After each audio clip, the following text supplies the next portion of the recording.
Hello, my friend. It's never easy saying goodbye to those we've come to love. This year, sadly, we said goodbye to many talented musicians, actors, and other high-profile personalities. We're taking the time to celebrate the legacy of this uber-talented group of people by remembering some of the celebrities we lost in 2023. Adam Rich, the child actor with a pageboy mop top who charmed TV audiences as America's little brother on 8 is Enough, died at his California home on Jan 7. He was 54. He had a limited acting career after starring as Nicholas Bradford when he was 8 years old, the youngest of 8 children from the ABC hit dramedy that ran from 1977 to 1981. Rich's public life after stardom was similar to that of other child actors whose promising careers are later derailed by drugs, alcohol, and run-ins with the law. He suffered from a type of depression that defied treatment. In his life, he tried to erase the stigma of talking about mental illness. Oh. Yeah. Ever been fired? No. Let's take a look, shall we? Yeah, sure. Move around a lot. Jeff Beck, a guitar virtuoso who pushed the boundaries of blues, jazz and rock and roll and influenced generations of shredders along the way, died on Jan 10 after contracting bacterial meningitis. He was 78. Beck, who was known as the guitar player's guitar player, first came to prominence as a member of the Yardbirds. He went on to build a solo career that incorporated hard rock, jazz, funky blues, and even opera. He was among the rock guitarist pantheon from the late 60s that included Eric Clapton, Jimmy Page, and Jimi Hendrix. Close like that, things happen, and the next morning I was down there on the way to the student's involuntary spasm. I think it's probably some form of insanity. Tatjana Patitz, one of an elite group of famed supermodels who graced magazine covers in the 1980s and down 90s and appeared in George Michael's Freedom 90 music video, died on Jan 11 after being diagnosed with breast cancer. She was 56. Patitz was born in Germany, raised in Sweden, and later made her life in California. She was known as part of an elite handful of original supermodels, appearing in the Michael video along with Christy Turlington, Linda Evangelista, Naomi Campbell, and Cindy Crawford. She was a favorite of fashion photographer Peter Lindbergh, who highlighted her natural beauty in his famous 1988 photo. Some people just do makeup, but it's about the personal life. You're in something, you know, like I had no idea. Charles Kimbrough, a Tony and Emmy-nominated actor who played a straight-laced news anchor opposite Candice Bergen on Murphy Brown, died Jan 11 in Culver City, Calif. He was 86. Kimbrough played newsman Jim Dial across the 10 seasons of CBS hit sitcom Murphy Brown between 1988 and 1998. He earned an Emmy nomination in 1990 for Outstanding Supporting Actor in a comedy series. Later, he reprised the role for 3 episodes in the 2018 reboot. Kimbrough also lent his voice to a gargoyle named Victor in Disney's animated film, The Hunchback of Notre Dame.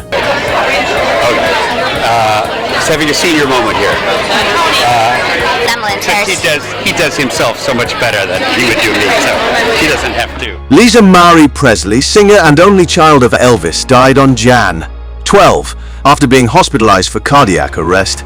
She was 54. Presley released her own rock albums and appeared on stage with celebrities like Pat Benatar and Richard Hawley. Her music career began with a 2003 debut album, To Whom It May Concern.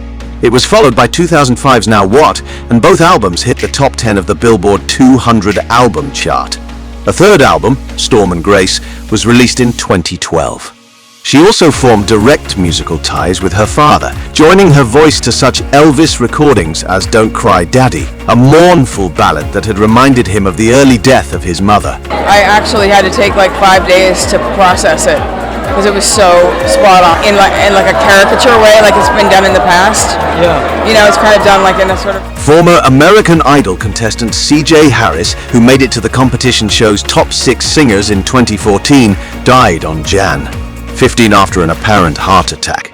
He was 31. Harris, a father of 2 young children, auditioned for American Idol judges Keith Urban, Jennifer Lopez, and Harry Connick Jr. in Salt Lake City almost 10 years ago. After his audition, Urban told Harris he's the kind of performer who sings because you have to sing, not because you want to sing.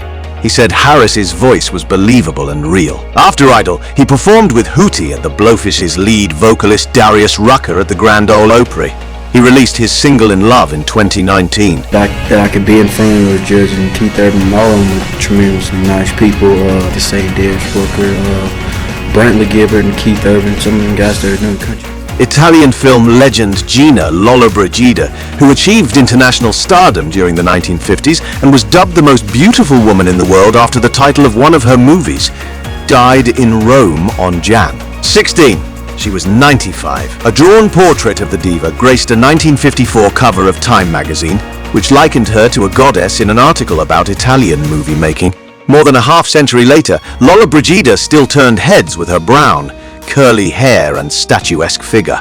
Lollo, as she was lovingly nicknamed by Italians, began making movies in Italy just after the end of World War II, as the country began to promote on the big screen a stereotypical concept of Mediterranean beauty as buxom and brunette. I mean, you know, you can be good but not damn. But not what? Still cutting a dance in Solomon and Sheba, they cut. Cindy Williams, who was among the most recognizable stars in America in the 1970s and 1980s for her role as Shirley opposite Penny Marshall's Laverne on the beloved sitcom Laverne and Shirley, died on Jan 25. She was 75. Williams worked with some of Hollywood's most elite directors in a film career that preceded her full-time move to television, appearing in George Cukor's 1972 Travels with My Aunt, George Lucas' 1973 American Graffiti, and Francis Ford Coppola's The Conversation from 1974, but she was by far best known for Laverne and Shirley, the Happy Days spin-off that ran on ABC from 1976 to 1983, that in its prime was among the most popular shows on TV. Talk to you, and I knew Gary, and so I said, oh, yeah. ABC loves this show, and we said, what show? And they said, David Crosby, the legendary singer-songwriter who founded some of the defining rock groups of the 1960s, died on Jan 18. He was 81. Born and raised in Los Angeles, Crosby was a founding member of the Byrds, a pivotal band of the 1960s that combined rock and folk music. He co-wrote some of their most notable songs, including 8 Miles High, and sang on their immensely popular covers of Mr. Tambourine Man and Turn. Crosby was inducted into the Rock and Roll Hall of Fame twice for his work with the Byrds and Crosby, Stills Nash, as well as the Songwriters Hall of Fame. Great-grandchildren, they probably won't have a place to live, and the human race will die out in our home here, this planet. In order to live here, we're going to have to treat it better. Lisa Loring, best known for originating the young, macabre icon Wednesday Addams in the 1960s sitcom. The Addams family died on Jan 28 of a stroke. She was 64. Loring was only 6 years old when she won the hearts of international audiences for her 1964 portrayal of Wednesday Addams. She played the gothic pigtail-wearing Addams' daughter for 2 years until the sitcom ended in 1966. Her Wednesday made iconic the Addams family frug dance called the Drew. In Netflix's hit series Wednesday, Jenna Ortega paid homage to Loring's portrayal by recreating her moves. Cool, you gotta be hip, it was the 60s.